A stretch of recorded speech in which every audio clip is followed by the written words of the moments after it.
àwáyé ikú kan ò sí bó pẹ́ bóyá iná ò dilẹ̀ lẹ́yìn àsùnṣùjẹ gbogbo wa lọ́jọ́ kan.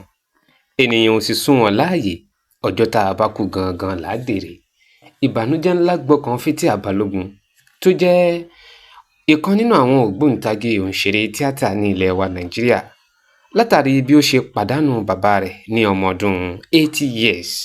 Fathia Balogun la gbọ́ pé ó ń wa ẹkún mu ni bíi gàárì Ìjẹ̀bú láti ọjọ́ tí bàbá tó bí lọ́mọ ti jáde láyé.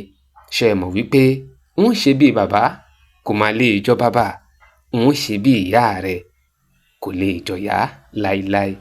Fathia Balogun ti wá sọ̀rọ̀ lẹ́yìn ikú bàbá rẹ̀. Àtẹ̀bí àtọ̀rẹ́ àtará ni wọ́n ń gbìyànjú láti bá Fathia sọ̀rọ̀, ṣùgbọ́n tí aago Fathia ò lọ. Nídẹ̀yìndẹ́yìn wọ́n béèrè lọ́wọ́ Fathia padà sọ̀rọ̀ lẹ́yìn ikú bàbá ẹ̀. Kí ló wí? Ó ní, I lost my dad today at the age of 80. It is a happy thing that he did not bury any one of us, but it is a sad thing to let him go. In as much as we thank God we don't have to spend money on illness or the likes, we can't but wish he stays longer with us. I am sad, I have cried, and I think about how good of a man he has been. It's been a journey with him, a journey filled with everything. Please bear with me if I don't return your calls immediately.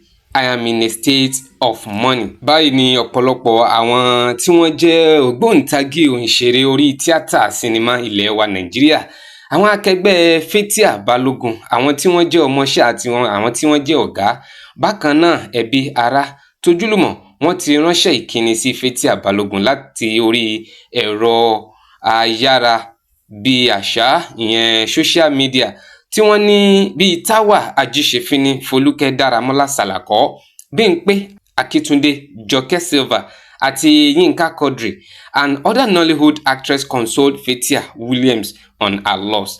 Bákan náà Chief Gbọ́láhàn, àwọn náà kọ wípé may Allah accept his return and forgive all his shortcomings, be easy in life. Please accept my condolences. And lórí ìkànnì yìí Gist Entertainment, àwa náà ń kí Fathia Balogun wípé ó kú ìfẹ́rakù, ẹni máa kú àdàgbà o, ọjọ́ àjìnà síra kétékété. Please accept our condolences from Gist Entertainment. Tẹ́yin náà bá jẹ́ olólùfẹ́ Fathia Balogun, ẹ bá mi kọ síbẹ̀ wípé rest in peace fún bàbá Fathia Balogun. Kẹ́ẹ̀sì má gbàgbé, tẹ́lẹ̀ yìí bá ń jẹ́ ìgbà àkọ́kọ́ àbí àkọ́kọ́ ìgbà tẹ́ ń darapọ̀ mọ́ wa lórí ìkànnì yìí, ẹ má gbàgbé láti tẹ subscribe button, kẹ́ ẹ like fídíò yìí, kẹ́ ẹ tún bá mi share ẹ̀ dáadáa.